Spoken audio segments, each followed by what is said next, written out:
Hello everybody, welcome to Nostalgia Goggles, the show where we ask if old video games are still worth playing today. I'm Chris, also known as Retro Gaming Nerd, and today we're going to be asking, is The Legend of Zelda Twilight Princess still worth playing today? I know that may seem like an odd question, especially since it had this many releases, but it's still a question that I think is valid, especially since the landscape of Zelda has changed so much over time. With that being said, is this game still worth its salt? Well, let's find out. The story of Twilight Princess is that you play as Link. You are a goat herd in the peaceful village of Ordon.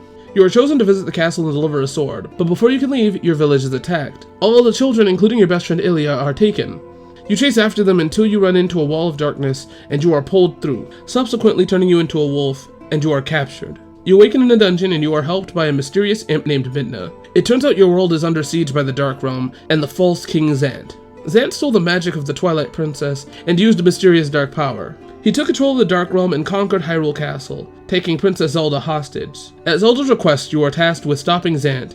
Midna makes a deal with you that she will help you in exchange for collecting the Fused Shadows, which is a powerful artifact from the Twilight Realm. Link agrees, and together they set off to collect the Fused Shadows, free the Spirits of Light to lift the Twilight from the realms, break your curse, and find your friends and save both worlds. I feel like that is the only way that I can summarize this game. Writing the story segment for this one was hard because there's so much that I want to put in it, and I feel like this is the loosest way to talk about it without spoiling it, and I feel like if you want me to go deeper in it, play the game, it's worth it.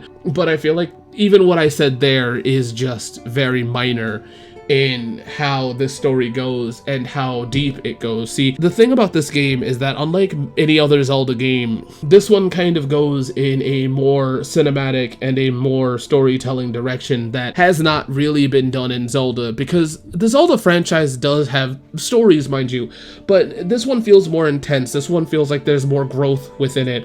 And you'll understand when you play the game, but I feel like characters definitely grow more. You get to learn and love a lot of the characters, including Midna, which is the one that I think is the most obvious. You get to learn a lot about Midna, and you get to go through a whole journey with them, but same thing with the kids that start out in the village, and I don't know exactly how to summarize that without me just going through a hardcore summary of plot beats, and I don't really feel like that's what the show's about. With that being said, though, me being able to struggle with the story, I do think one of the things that I want you to come away from this story segment is that I think it's a great story. I think I would love to see another Zelda game take a story beat like this, because it does a great job. Where it's even really just kind of hard to explain this because we haven't seen another Zelda game take a story like this. I think the closest is Tears, and that's through the backstory, and that's not super interactive to Link. I think this is the most interactive Link has been in a story, because I think, as I've said before, Zelda just kind of tells you a story and you just kind of go with it instead of it being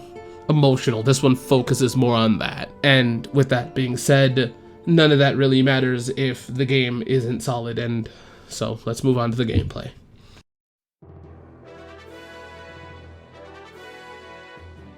If you've played a 3D Zelda game, you got a good idea of what playing Legend of Zelda Twilight Princess is like.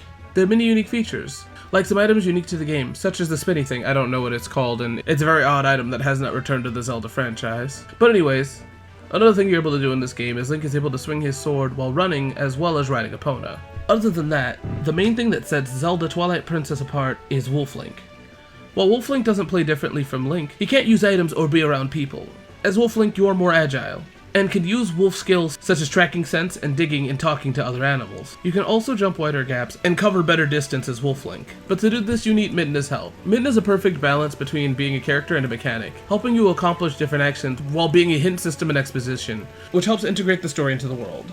Something you can do as both Link and Wolf Link is learn from the spirit of the hero. You can do this by finding the Golden Wolf, which is unlocked by the Spirit Stones, and he shall teach you a lesson in the way of the sword. And after a song, there'll be a Golden Wolf marker on the map where you can find him, and he'll teach you the techniques, which means you have the option to learn new moves, which is something else that sets Link apart from the other heroes. However, for about half the game, you are stuck as Wolf Link until you collect the Tears of Light to repel the Twilight from each new area. With that being said, this shows one of the flaws with this game, and that is tedium. As much as I enjoy Twilight Princess, there is a lot of tasks in this game that are very repetitive, to finding the Tears of Light and the Master Sword puzzle. This is remedied a little in the HD version of the game, where the difficulty on some tasks were changed, like reducing the number of the Tears of Light you have to find. Speaking of the other ports, the games themselves really don't play that much differently. The exception is the Wii version, which has waggle controls and it is reversed. And that's not really a huge deal, as it is one of the most accessible versions of this game. With all that being said, I think that Twilight Princess does a really good job on being a unique Zelda experience, and with that being said, I do think that you should definitely keep in mind the 3 different versions. The GameCube version and the Wii U version are more of what you would expect from a traditional game due to the fact that you're able to use a controller, where the Wii version does definitely force you with the Wiimote and Nunchuck, which I don't think is the biggest deal. It's not like Skyward Sword where it's super involved. The most thing you have to do within that one is point and waggle, which I can see can be annoying for some people and there might be some accessibility issues, but I think that it's not that big of a deal. I think that the game itself is great. Now, yes, I know that the Wii version may have some glitches, but if that's the only one you can get your hands on, I can completely understand you being able to play that one. I think it's a fun way to go. All in all, I think that this game does a really good job at being unique as a Zelda game. So with that being said, let's move on to presentation. The presentation of Twilight Princess is immaculate. As a child, I remember looking at the Nintendo website for this game, and I was absolutely enamored and intrigued with the way that the game looked. Twilight Princess managed to look completely different from the rest of the Zelda franchise, while still managing to feel familiar without compromising its aesthetic. If you know me and my content, I love seeing familiar enemies and concepts translated from 2D to 3D, or from Zelda game to Zelda game, but it's nice to not always need or have that, which is what Twilight Princess does, playing with the old ideas and introducing a lot of new characters, and concepts, and items. There's a lot of detail, and I would argue that this is the most lived-in feeling game before Breath of the Wild came out. This brings me to one of my favorite things about this game, which is the dungeons. The dungeons feel organic, like they actually have an in-world purpose rather than just being a challenge in a video game, which I think has given us some of the most unique dungeons in Zelda. Like the visuals, the Zelda soundtrack hits upon familiar Zelda tunes while creating its own identity. Zelda's never really been a series that's been afraid to borrow from itself, so we do get some new renditions of old songs, such as hearing the old Goron City theme softly play when the camera pans up to Death Mountain. I know when I reviewed Ocarina of Time, I mentioned that it was a more cinematic experience, but I'd argue that Zelda Twilight Princess takes it a bit further. This game is not afraid to show off its narrative visually, and that's one of the things that makes it shine. The cinematography feels more present in this game, where Ocarina of Time used cutscenes sparingly. Although you can make this argument for most 3D Zelda games after Ocarina of Time. I feel like definitely somebody can say that Wind Waker is more expressive, but when this game has expression, it feels genuine to a weird degree, despite the fact that Link does make some gremlin faces. With all that being said though, the HD version of this game really allows me to enjoy the aesthetic even more, cleaning it up and allowing you to experience what Twilight Princess was in a kind of more or less of clean form, despite the fact that you might not want to see every character this clearly. But all that being said though, I feel like the presentation of The Legend of Zelda Twilight Princess is obviously phenomenal, and I think that it's an unforgettable experience that comes down to being what it is. They took a bold chance and decided to do something new with this Zelda game that hasn't been done before outside of 1 or 2 spin-offs, and even then the 2 spin-offs that are of this game are lesser. So I think that it's really interesting and it's unforgettable, and I think that the presentation altogether is just outstanding. I don't know if I made that clear, but all in all, I think that this game presents itself beautifully. With that being said, none of this matters if you can't get your hands on the game.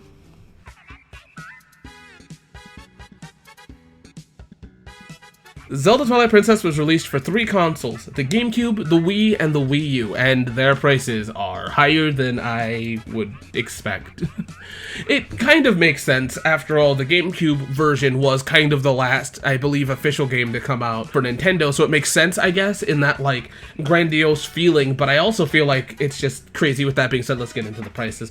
The Gamecube version will set you back a minimum of $120 to $90, and really, that's kind of crazy. I love this game, I really do, but $100 or $90 is a lot to ask for this game. Especially on the Wii side of it, you could get it for $17 to $15 to, at the highest, $30, which is kind of crazy because they are the same games. Now, yes, there is problems with the Wii version due to the fact that it was kind of rushed in development, and there are some issues that do not show up in the GameCube version, but like, that's a crazy jump in price.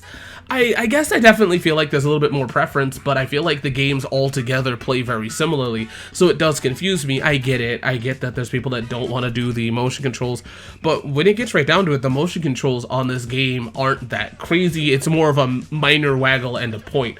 So it's kind of hard for me to sit there and justify the price of the GameCube version. And then the Wii U version isn't really much better than the GameCube version.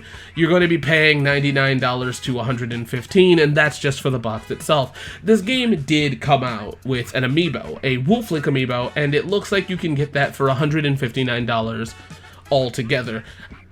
I feel like the Wii U version is crazy in price, but at least the amiibo one kind of feels right, because amiibos are crazy nowadays. But I feel like the thing is that paying $90, which is truthfully what the minimum price is what I'm seeing, is a little bit much. I don't know why this is so expensive. Now, maybe that's a testament to how good this game is, but I feel like with that being said, wouldn't you want more people to play this game? Wouldn't you want it to be more accessible? And this is also me just kind of screaming to the ether of nothing because the Wii U didn't sell well, so it's kind of a SOL. But $90 is a lot, man. It's a lot for these, and this game is great, and I wish more people would be able to play it. So maybe, hopefully soon, Nintendo will do another remake on the Switch or the next console, or at least a re-release to allow it to be more accessible. But it's a lot. This game is a lot, and it's hard for me to recommend buying this one. So with that being said, let's move on to the goods and the bads.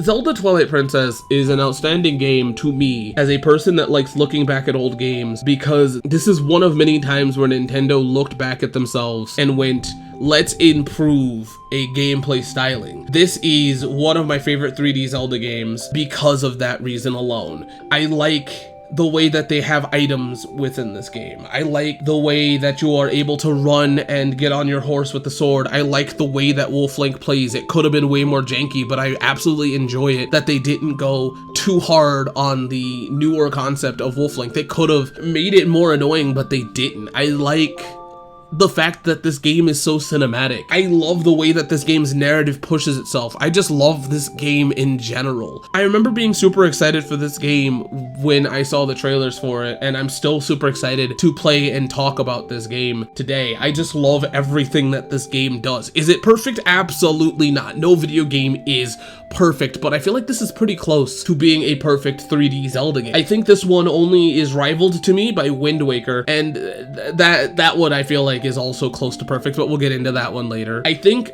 in truth, you will definitely enjoy this game, and I would love to see Nintendo build upon Twilight Princess as their next game if they ever do another 3D Zelda game. I'd like it if they looked at Twilight Princess and said, let's do that again. Let's do something like that. Not to the same degree. I don't need the same aesthetic, but I think the idea of them looking at it and going, you can ride your horse with the sword. Let's go. You know, what's a new kind of item we can use? How do we make dungeons look and feel this way? I think this is the game, the template that they should definitely use from now on. And I feel like they kind of have a little bit. They just got a little weird with Skyward Sword. Not saying that Skyward Sword is bad, but I feel like maybe if we do come back to 3D Zelda, take this approach from the cinematic side of it, from the gameplay side of it, from so much. That's kind of what I'm trying to get at, right? Maybe don't do the light seeds again, of course, like let's not do that.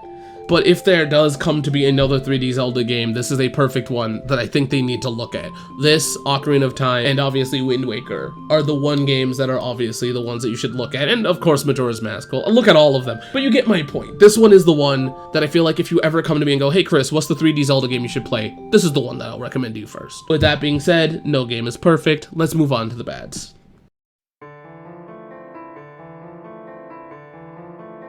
Talking about the bads in this game is hard for me because I love this game so much, but I do kind of have to come to the fact that there is some things that I just do not like about this game and some things that I definitely want to give a heads up on. One of those is, despite the fact that I think nowadays the wolf segment is cool, the problem with the wolf segment isn't even Wolf Link, it's the objective. Having to find the light seeds is very annoying, and it gets very repetitive. As I've even said before, this game does suffer from repetition, which video games definitely inevitably do, but like, I just don't like how many there are. And future Zelda games, and when I say that I mean Skyward Sword, does the same kind of concept, which is very frustrating. I don't know why this idea was so beloved that it came back even in that game, but in this one, it's just, I don't know. Yes, in the Wii U version they lessen it, but it still kind of takes away from the fun. Maybe instead of having you hunt down bugs, maybe they should have had more dungeons that integrated Wolf Link. I don't know, but I just don't really like how that segment is bogged down by having to find the light seeds. And even then, it's not the biggest deal, but it's something that I can see what could cause frustration. It even caused me when I was younger to not like Wolf Link. Another thing I also don't like about this game is definitely the Master Sword puzzle. Not the worst thing in the world, but I just don't like it.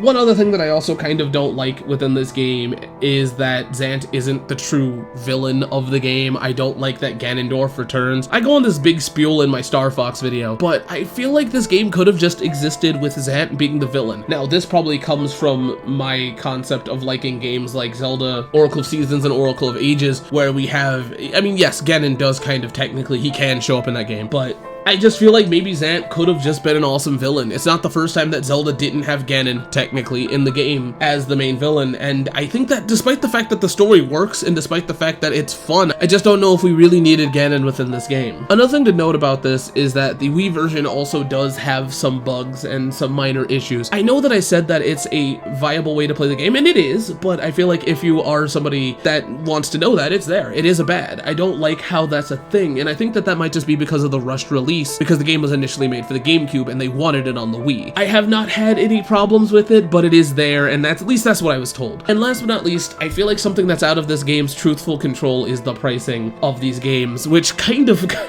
sucks, because this game is expensive for obviously legitimate reasons. The Gamecube version is expensive because this was the last game, or one of the last games to officially be released by Nintendo on the Gamecube, so of course it makes sense that it would be expensive, I guess, by that merit, but then again, it was one of the most popular Zelda games at a point, so it kind of is questionable of why it's so expensive on the Gamecube. Maybe just because Gamecube games are expensive, I don't know, but it just sucks to know that if somebody wants to play this on the Gamecube, that it's not easy to get your hands on. $100 is not easy to just drop on one video game for just regular people, which is what my show's about, getting regular people into retro gaming. With that also being said, the Wii U version is also super high priced as well, and it sucks because that's the best version. I would love to see Nintendo release another version of it on the Switch, or have some way for it to be more accessible. For how amazing this game is, it just kind of sucks that it costs so much for people to play it. Now, yes, you could play the Wii version, but as I said before, it might have issues. And the issues that some people have with it, outside of it having, you know, bugs and stuff, is the fact that it has motion controls, and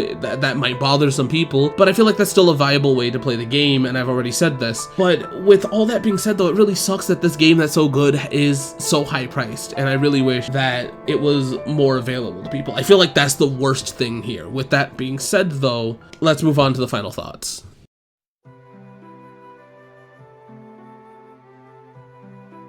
So,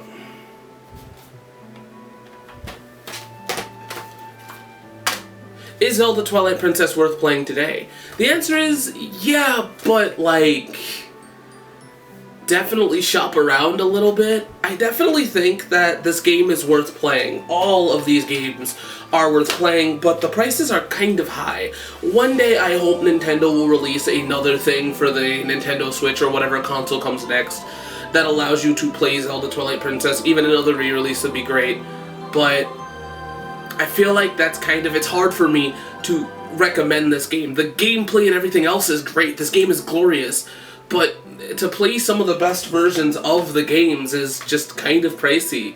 So, with that being said, yeah, I definitely think this game's worth it, but just shop around before you pick it up. With that being said, what is your favorite Zelda game? That's hard for me. I love them all. It's better to ask the question of what games do I not like, and even then that's hard.